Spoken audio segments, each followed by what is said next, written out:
All right, welcome, ladies and gentlemen. My name is Brian McLogan, and this is week 12 of my open Q&A. I do have a couple questions that have been pre-submitted for me that I'm going to kind of cover. So for those of you that are jumping on or submitted some questions, I decided to take on a little bit more of a different feel here.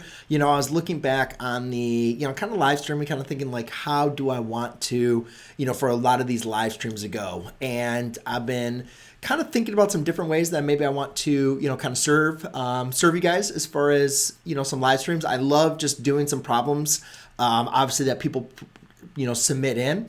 A lot of times though, they don't really have a specific problem, but they have like certain questions like, proving lines are parallel, or actually this one was also perpendicular. There's also, ones where, how to solve a quadratic. Well, obviously I can go in very, very different forms of how to solve a quadratic, but so a lot of times when people submit questions, I would say, well, I just don't have time to or I don't know, I don't think I'm going to serve you best if I am just randomly talking about this. But now that I've kind of, think back on that, I really feel that, I think that might be maybe a good use of my time, is just to kind of cover about some topics in general. Obviously, if somebody has something very specific that they want me to cover, then they are going to mention it. But for those of you that are, kind of wondering, kind of come to the stream, you want to know how you can submit your questions into me. Well, basically every week around this time, I plan on going live. So Sundays at 9 p.m. so far has been my time that I have set. And basically my plan is basically sending out a community post on YouTube as well as on my Facebook page where you can go ahead and respond. And I'm obviously not going to get to everything, guys. I'm not a math genius. I don't cover every single type of math, but I do like kind of working through problems as well as covering some topics for you guys. But I was kind of thinking another way to do for these streams. One thing a lot of times I like answering some of your guys' questions. And the last couple streams I've done, I just really haven't had time to get to the streams. And so I was kind of thinking, maybe some things what I'll do is, so I also have some like rants and some things I want to kind of also talk about. And I'm thinking I might just maybe even start throwing in some of my Q&As there and then maybe answering some questions, at the end. So rather than kind of getting into these questions in the front, I'm going to kind of jump in with the chat with you guys, see if there's maybe any other questions that you guys have that maybe I can add to this list. I don't have anything planned as far as some things I wanted to talk about with my channel, but there is definitely some things that I've been wanting to create some videos on that, some things I have to say that I think would be, kind of beneficial and important, but I'm not ready to kind of go through those. So those are some things that if you have been following on my channel and you were kind of interested to kind of see, what is maybe some different content that I'll be planning on making out, well, then I will be providing that to you in the next couple of streams. So before I get into these questions, let's go ahead and just go and take a look here. Thoughtless wants me to say hi to grandma. Well, sure, Thoughtless, if you have your grandmother's name, I'll be more than happy to give you a shout out. Can you make it different levels of math and where to start? I'm not really sure how I would explain that. Basically, I do as far as like where the math, I'm not really sure what I would be able to create a video or at least an explanation on that. Can you solve for x? ln of x equals 3. Yeah, I can go ahead and explain that, I guess. Oh no, where'd that go? Oh, see now everything is coming in. Now you guys are popping up all these questions, so I'm probably not going to get to a lot of this stuff. Jeez, oh man, look at all this stuff. Wow. Okay, you guys just went like crazy. Or at least my thing is just like not uploading it fast enough, so therefore I'm getting a lot of streams. So that's, one of the reasons also too, where I was like, well, let me just kind of only do pre-submitted questions, because what happens a lot of times is obviously once I start, I want to make sure I'm, covering some questions or having time to cover questions with you guys. And then a lot of times I'll just start getting to problems and I'm like, I can't finish this, so, but I will definitely, oh, that's not for, I already have that. I'll add some questions for those of you guys that kind of in there and chat on them or got those into me soon, or at least ones that I feel want to cover. Can you solve for x? I can. I don't have a calculator, but I will show you at least what you can do there. And let's see, her name is Stephanie Davis. Well, hi, Stephanie Davis. Username Thoughtless is grandmother. Hope you're doing well and enjoy. And yes, I do teach pre-calc. The lesson is called Transforming Linear Functions. Let's see here. Hodea, that looks like a good question. It probably is just going to take me a little bit longer to go ahead and cover that, and there's going to be some bigger numbers that I'm probably not going to be able to work with as far as with without a calculator on there, and I don't really want to take too much time on there. But, geez, okay. What is going on? Stop that.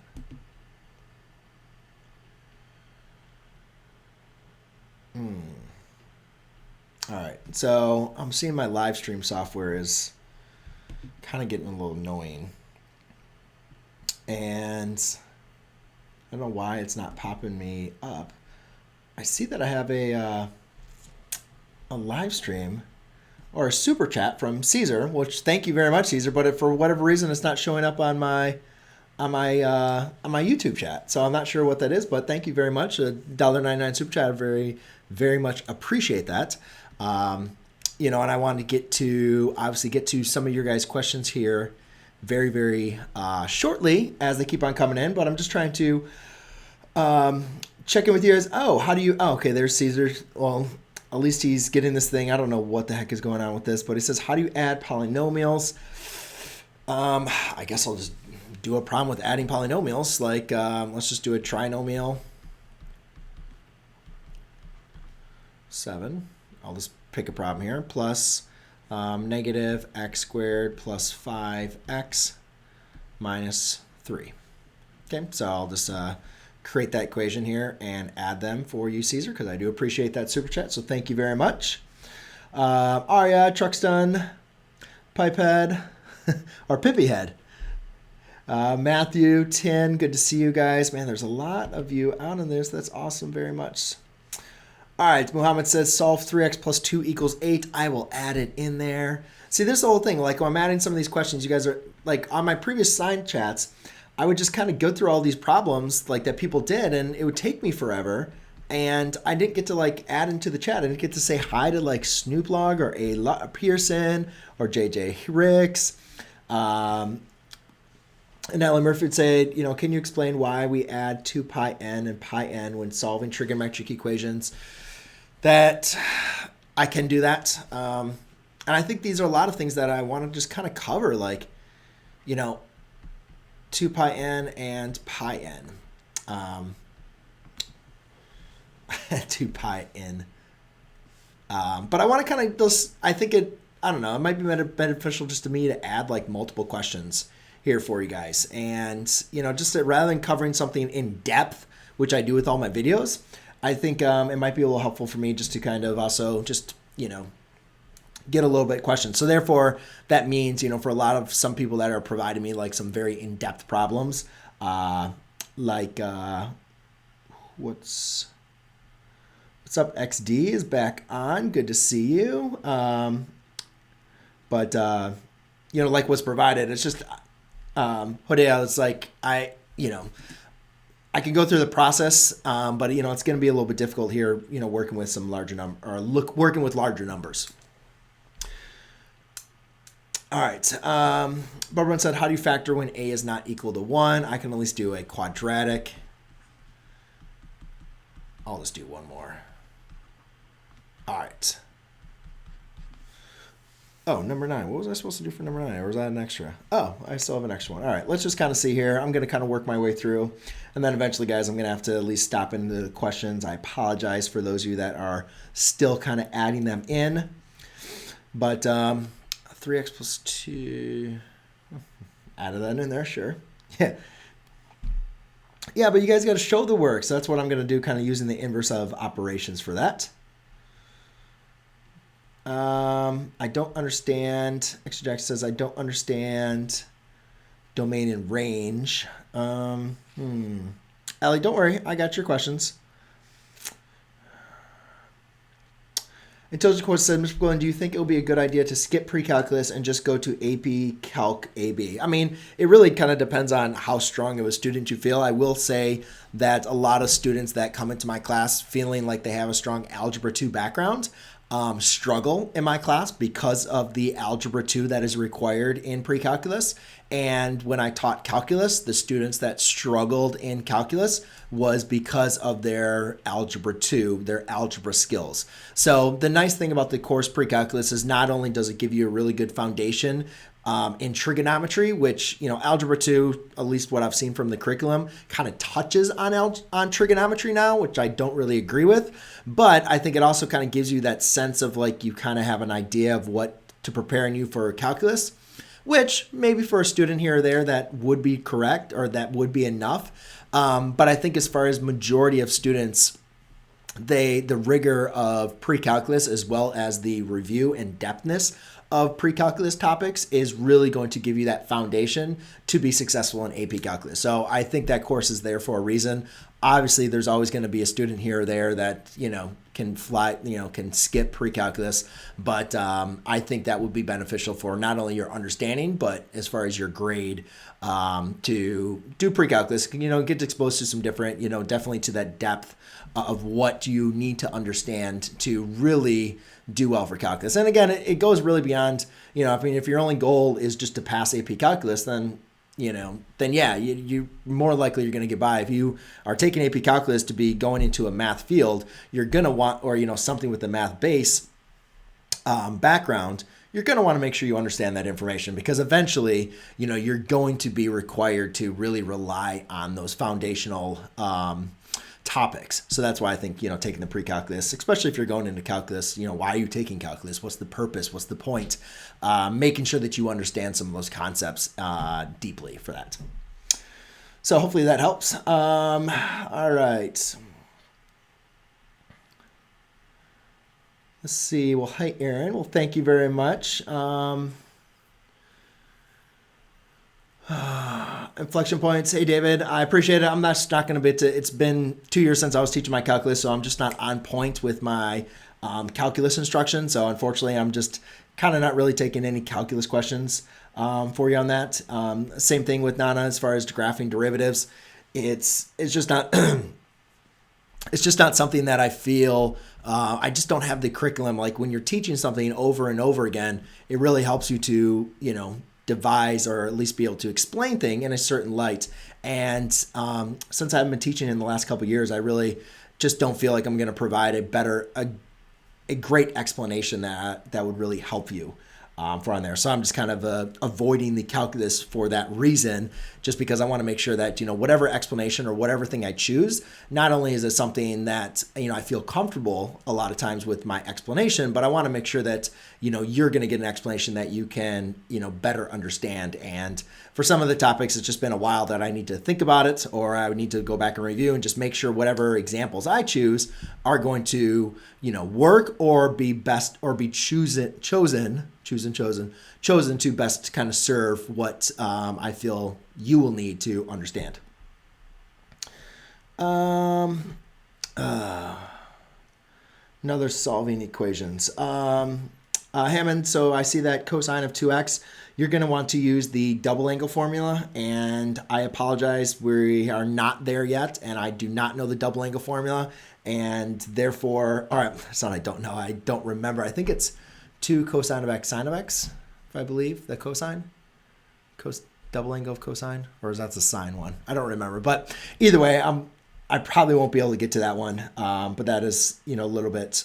But basically, you're just going to want to rewrite that, and then typically, or is it, no, it's 2 cosine squared minus 1. See, I forget. But maybe if you give me the double angle formula for cosine of 2x, and you post that a little bit later, then I can provide that at the end. So, Hammond, I'll hold you to that because I do have a little bit of opening for you.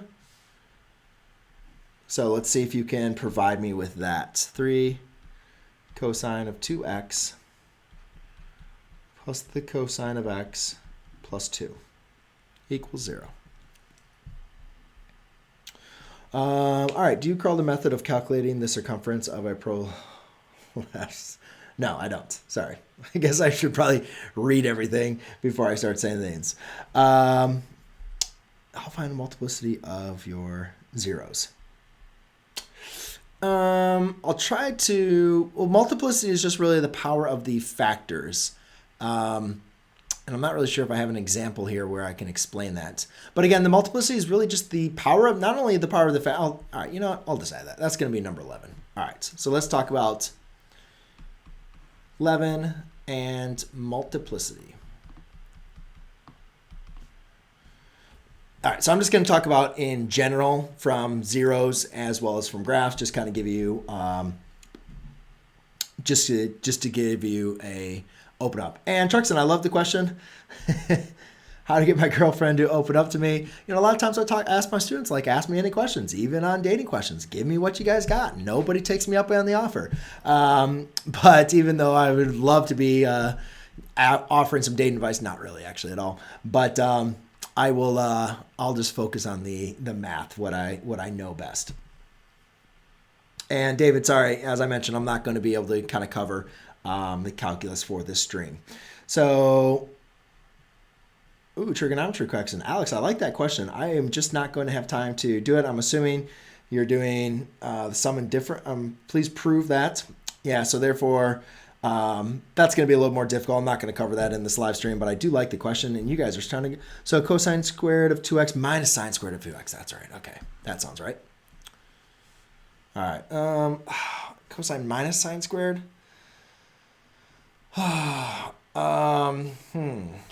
So then if you switch that one out, cosine squared minus sine squared, and then you could do, I'll try it. I'm not going to make any guarantees. That's a lot of work.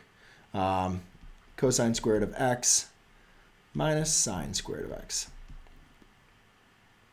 Oh, well, there's Caesar's super chat. Cedar, I don't know why. Why is your super chat showing up now? Did your other one show up before too? It did. Very well. But now you're asking me on Fortnite, and I don't have a response or any kind of answer to you on that. So I do apologize for that. I'll have to maybe get my nephews on to the next live stream. But thank you very much for the super chat. I really do appreciate it. And I will cover a question here on the polynomials. So if that isn't what you would like me to cover, since you are obviously providing a super chat, let me know, and I'll be more than happy to help you out in the math form. I'm not really going to be able to do anything else for you on Fortnite, even though how much you want to provide on a super chat. But I do appreciate it. All right, Hammer Joker, I got you. I will see what I can do for you and anything else. But unfortunately, guys, hey, Dr. Math, can you work on some conic sections problems? I'd love to, but right now I think I'm kind of getting overloaded myself with a multiplicity. But you know, guys, again, I'm going to kind of come back here next week, Sunday at 9 o'clock. And again, I'll make a community post and a Facebook. And guys, obviously those people that respond to those and give me something that I can work off of, I cover their problems first. As you guys can see, I already have these written down. So that is a benefit for you. If you're looking to answer some of these questions, or you have some questions that you want to get to, then, you know, make sure you send them over to me on Sunday if you're able to. And then I will be more than happy to cover them, because anybody else that's chatting in now, I apologize, guys. I got to get to the questions that I said I was going to get to. And so therefore, I'm not going to be able to get to any other questions. So I do apologize. I do see you guys not adding in there. But I apologize, guys. Let's go ahead and get started now on the math. And again, guys, I will plan on being back next week. Yeah, next week for week 13. And I'm going to try maybe change it up a little bit. I'll still be doing it. It's still going to be an open Q&A, but I'm maybe going to have some things that I at least want to talk about, math related, of course, that, and then I'll kind of get into some questions. All right. So let's kind of cover this here. So I have log base 4 of 64. Times negative 1/3. So to simplify this, basically we need to understand what the logarithm is really asking. And I think really to understand logarithms, which most students have trouble with, is rewriting it in terms of exponential form. So really what this is saying, when we have this like log base 4 of 64, it's really saying, 4 raised to what power is equal to 64. And so we can just list, 4 to the 0, 4 to the first power is 4.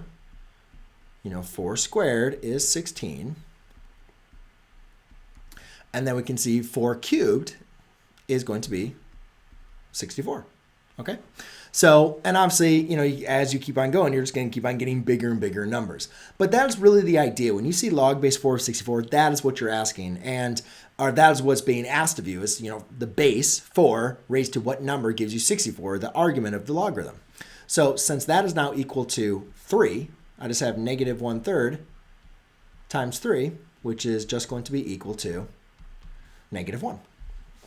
And obviously there's a lot more difficult and expansion of this, but obviously there's the one problem that I wanted to help out.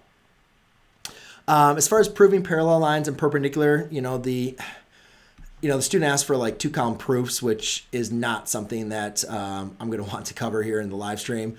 But the main thing I think that you need to understand here is typically when we're dealing with parallel lines, remember parallel lines have the exact same slope. Right? So they're never going to intersect. There's no going to be any point of intersection. Whereas perpendicular lines are going to intersect with a 90-degree angle. Now, as far as proving them, as far as I remember from teaching geometry, most often we were proving, lines were parallel using our theorems, such as the alternate interior angles are congruent.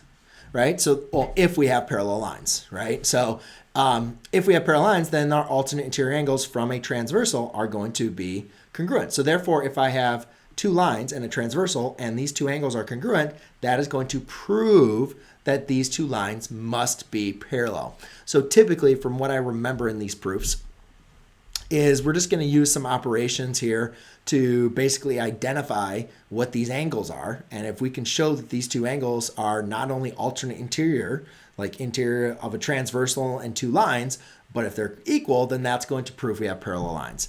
And again, without writing everything, we also, that also works for alternate exterior angles, as well as corresponding angles. And then also, if it's to give the perpendicular degrees, then that's basically just going to be showing that you have a 90-degree angle, right? If the intersection of 2 angles produces 90 degrees, then that's going to be perpendicular. So that was kind of a vague response to a vague question, but hopefully that helps out for anybody in some manner.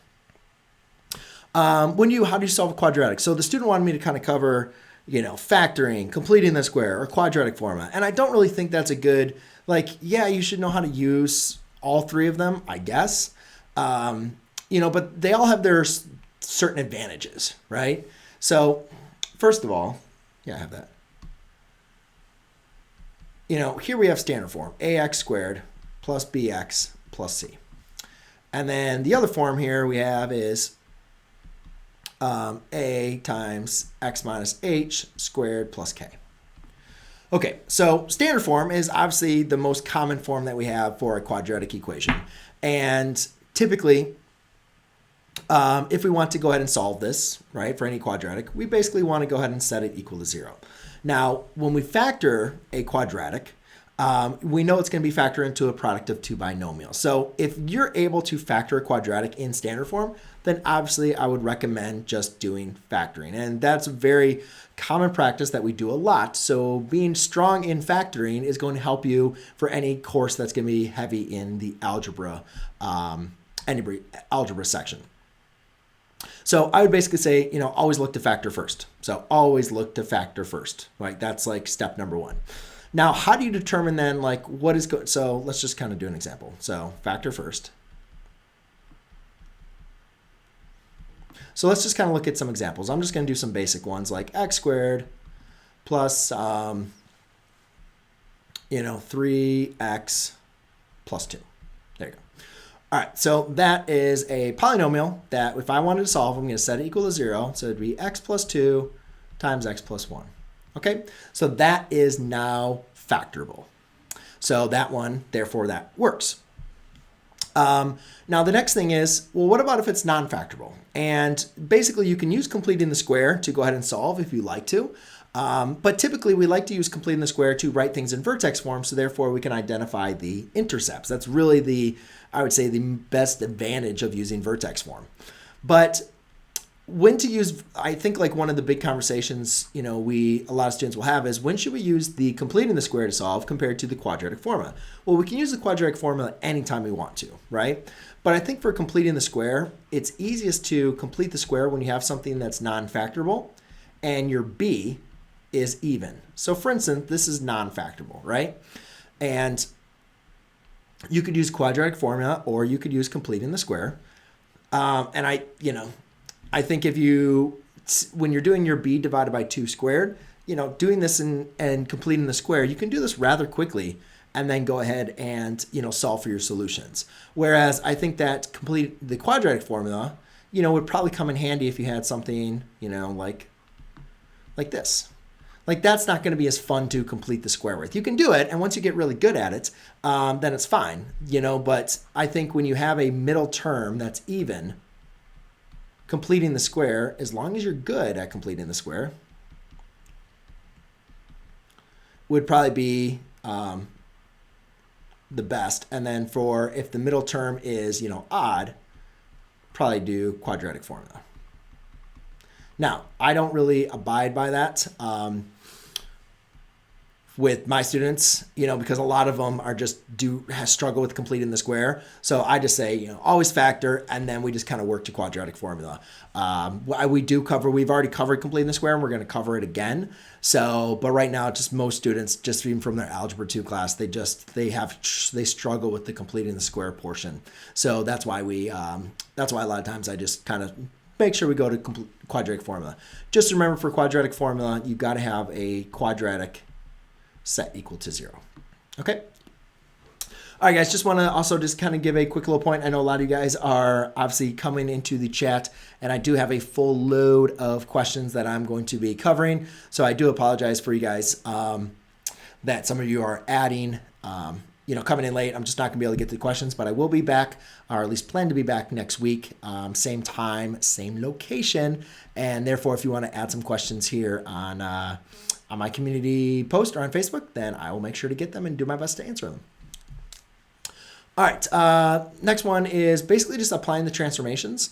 And then I believe the student was asking something like what is the transformations are going on. So again, understanding function notation. Here's the function, there's the input. So x represents the input value. So whatever I put inside those parentheses, I'm going to replace that with my input variable. So again, if I did f of 1, then that's going to be 3 times 1 plus 5. I don't want that to be a negative. If I do f of 7, that's going to be a 3 times 7 plus 5. So if I do a f of x plus 8, that's going to be a 3 times x plus 8 plus 5. So therefore, now I just need to distribute.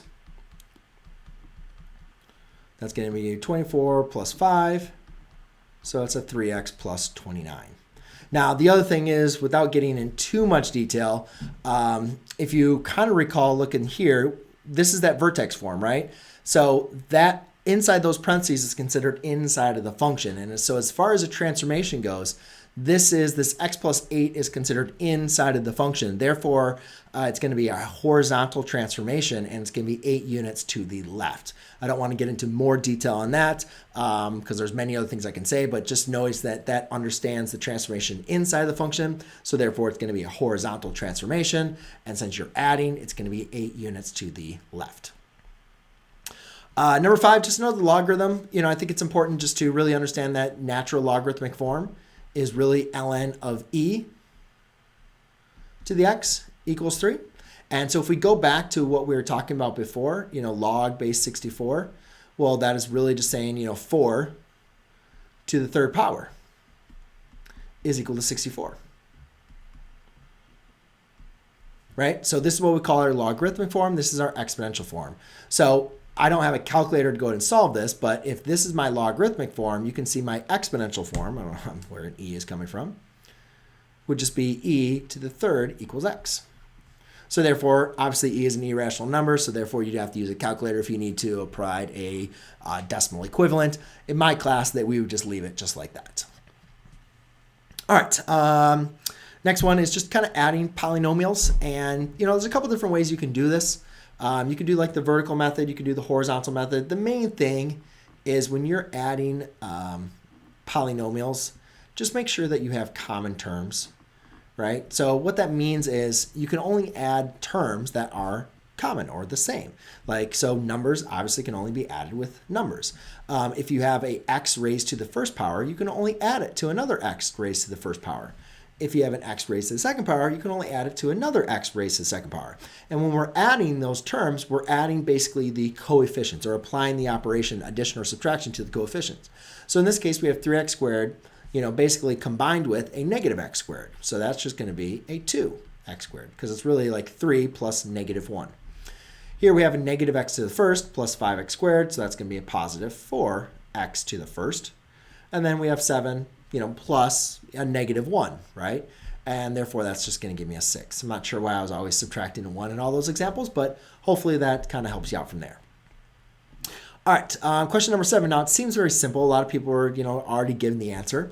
But I think it's also important just to kind of remind ourselves why we're doing some of these things. So in this case, it's what we'll call a two-step equation. And again, our idea to solve for x is to use our inverse operations. So to use our inverse operations, basically we need to undo what's happening to the x. In this case, you can see the x is being multiplied by 3 and it's being added by 2. Now, when you're undoing your operations, you got to make sure that you're using the reverse order of operations. We need to undo addition before we undo multiplication. And when I'm teaching that, we see that why that's important, because if you do it the other way around, you're not going to get the same answer. So it's important that we follow those same steps. So therefore, we're going to get the correct answer. And you can see, which a lot of people already added into the chat, the answer is 2. All right, I don't remember who asked the question, but the question was, why do we add 2 pi n or pi n to our solutions? And really to kind of give you the best, there's a couple different ways I teach this. One way is using the unit circle.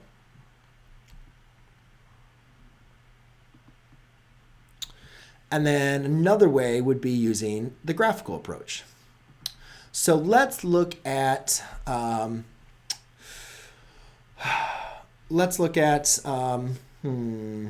don't know, sine. Sine's very easy to graph. So let's look at the sine graph, and I don't know, sine of x equals let's see, 1/2.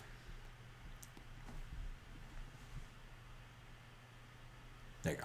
So when does sine of x equal, positive 1/2? Well, that's going to be at pi over 3, which is right here. Stop that.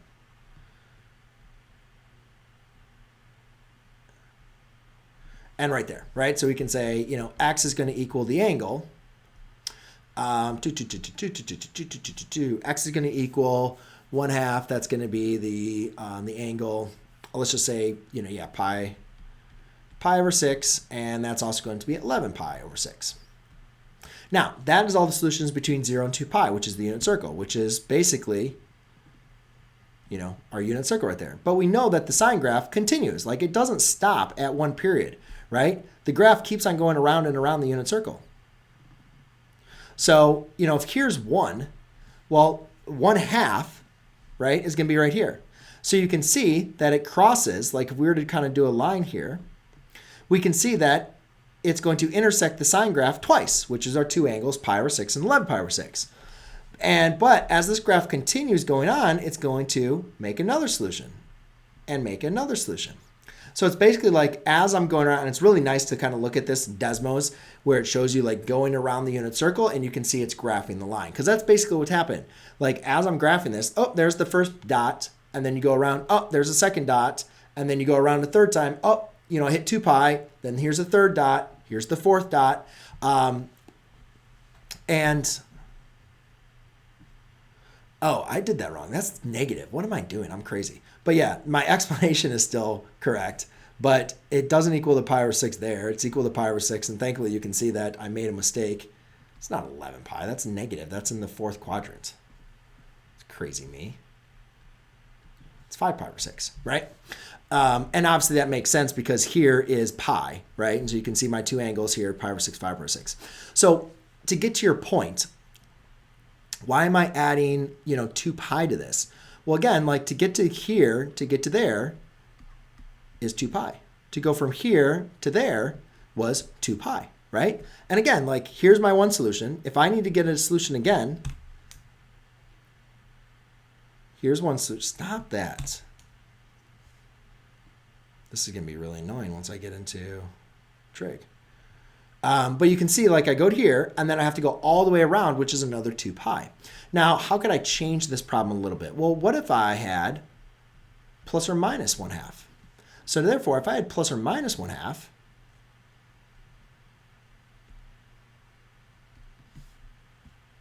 then my points would be down here and then that one as well. So now I need to include the negative version of 1/2. So here's -1, right? So then 1/2 is going to incur here. Right? So now I'm adding in more solutions. Well, the important thing is, well, now I have this point. So to go from here to there is, guess how far? Pi, right? If here's a solution, then how far does it go from here to here? Pi. And if I keep on adding pi, I'm going to keep on getting solution after solution. Or if I keep on following that negative line, you're going to see solutions are going to occur every pi between these two lines and these two lines. So hopefully that kind of helps you out, or at least a basic understanding, because it is something I totally understand is confusing. I think looking at the unit circle or the graph is going to be helpful, which is really kind of bring me out of time here to go and answer that. This question, I think the main thing we need to understand here, I'll at least try to set this up for you though. Cosine squared of x minus the sine squared of x plus the cosine of x plus 2 is equal to 0. Again, so I always talk too much and then I'm getting late, so I do. Sorry, guys. So remember also that, cosine squared plus sine squared x of x is equal to 1. Right? So if I wanted to rewrite here, so obviously if I have a cosine and cosine, I'm going to want to rewrite this in terms of cosines as well. And actually, maybe I can help this student out with this. So let's go ahead and solve for sine. So therefore, we can say sine of x is equal to 1 minus cosine squared of x. So let's go ahead and distribute this. So this would be a 3 cosine squared of x minus a 3 sine squared, which is really 1 minus cosine squared of x, plus a cosine of x plus 2 equals 0. Now let's distribute this again. So therefore, that's going to give me a, let's just do this. I don't remember doing a problem like this. That'd be a -3 plus a 3 cosine squared of x plus a cosine of x plus 2. Now let's go ahead and combine like terms. I'm going to work over here. So that'd give me a 6 cosine squared of x plus a cosine of x plus a cosine of x, and that's -3 minus 1. Okay, not something I've been used to as far as factoring form, and I'm not sure, I'm assuming all of my work is correct and I didn't make a mistake. So let's go ahead and factor this when a is not equal to 1. So basically, if assuming this is a quadratic now, and typically when you have problems like this, they're going to be factorable. So that's why I'm just not sure if this is factorable. Hopefully it is, because otherwise then I probably made some mistake, and if I did, I apologize. But hopefully you at least understand my use of identities for the double angle formula as well as for the Pythagorean identity.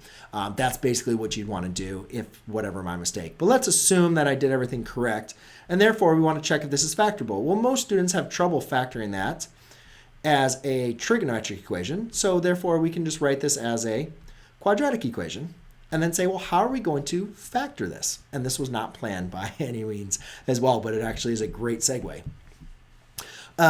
So therefore, we know if this is going to be factorable, that we know that this is going to be broken down, if a trinomial is factorable, then it can be broken down into a product of two prime factors, okay?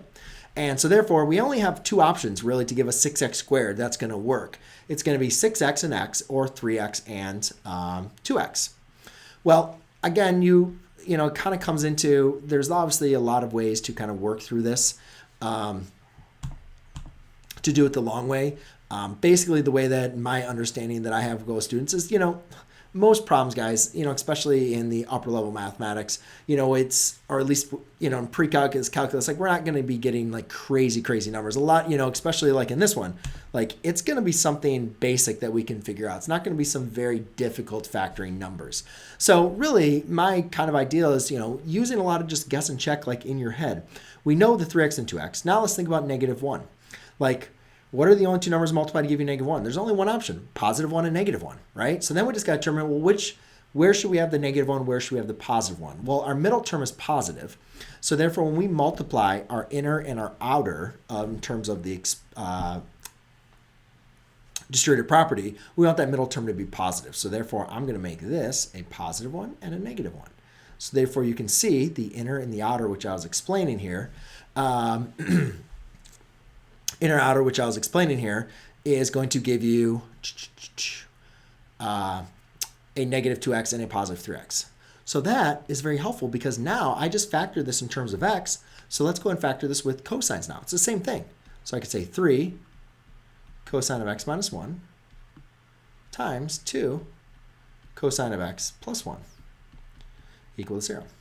Now, obviously, cosine of x is going to equal to 1/3. I don't know what that would be because it's not a point on the unit circle. But therefore, you could go ahead and solve for 2 cosine of x plus 1. I'm not sure what restrictions he had for that. But that would be cosine of x is equal to -1/2, which is going to be in the second and the third quadrant. So I'm assuming between 0 and 2 pi. But anyways, that angle is going to be 2 pi over 3 and 4 pi over 3. I'm assuming I'm doing that correct. But I'll take with those answers. There's for 0, 2 pi. This one, you need to use a calculator for that. All right, guys, last but not least, I'm just going to end it up on multiplicity. So the main thing is, when we have a angle or graph, like why is that different than that, right? So they both cross the x-axis at the same point, but their behavior on how they cross is different. This one actually crosses, right? Goes from negative to positive, where this one is positive to positive, so it bounces.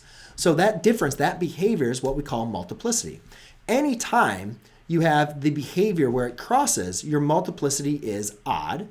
Anytime your behavior is actually bouncing, it's still an x-intercept, but that is going to be a multiplicity that is even. How do you determine multiplicity? Well, you need to have linear factors. So for instance, y equals x minus 1 squared times x plus 1, cubed, times x squared minus 1 cubed. Okay. So the, I don't know, probably x minus 1, that's kind of crazy. Well, let's just do to the fourth. Oh, well, let's just do it that way. That's a good idea. Okay, so again, the multiplicity is just the power. So multiplicity, x minus c, m. That is your multiplicity, okay? So obviously this tells you the behavior. Not only do we know that the zeros in this case is going to be x equals 1 and -1. A lot of people would want to say this is a 1, but the problem is, guys, we can only identify zeros in factor form when we have linear factors. That is not linear. So you're going to want to factor that to x minus 1 times x plus 1, where those now factors have a power of 1. So it's still just going to be -1 and 1, and then again, that's a repetition. I didn't really choose, let's do 4. Just because I don't want to get too deep on this problem here. I don't want to be going down some different, because this actually changes a little bit. So therefore, then we have +2 and -2, okay? But the importance is knowing what the degree is, or knowing what the power of those factors are. So since 1 is the 0 right here, since that had a power of 2, that means the behavior is going to bounce because it's even. At -1, which is the 0 for this factor, the behavior is odd, so therefore it's going to cross. And then for 2 and negative 2, the power of the factor, again, notice this is not the power of the factor. You got to factor down to a linear factor. Therefore, that's going to, power of factor is going to tell you the behavior. And again, for the simplicity for right now, when it's odd, it's going to be crossing. But either way, guys, I see that a lot of you guys have added into the questions, and wow, it's been good. I hope you guys like the stream. A little bit different. I answered more questions than I've done in my previous streams. I didn't get as in depth, or I didn't do as many ones that took as long, and hopefully that helped many of you, and because I was able to get to more questions. And I do apologize for those of you that did not get to them. I do want to spend some more time though answering some of your questions, not so much just like specific problems. I thought that was like the best way to do live streams. And I kind of realized I don't think that's the case anymore. I think a lot of you guys just have some general questions, not only about math, but about certain topics. And I think I can answer those questions on a live stream effectively, for you. At first, I was really hesitant to do that. I thought, like, why don't we just do math problems? And that's easy. But I think if I'm able to, maybe get a little bit more in depth for you guys, answering some of the questions that you're not always going to, not always going to see, just as bland, like do this problem, do that problem. I can add some context for you, for instance, just explain some things. And maybe for those of you that, didn't have that question, but maybe hearing the way that I explain it, maybe might help you out. And, I don't know. So hopefully you guys enjoyed this stream. If you've watched any of my other ones, it was beneficial to you.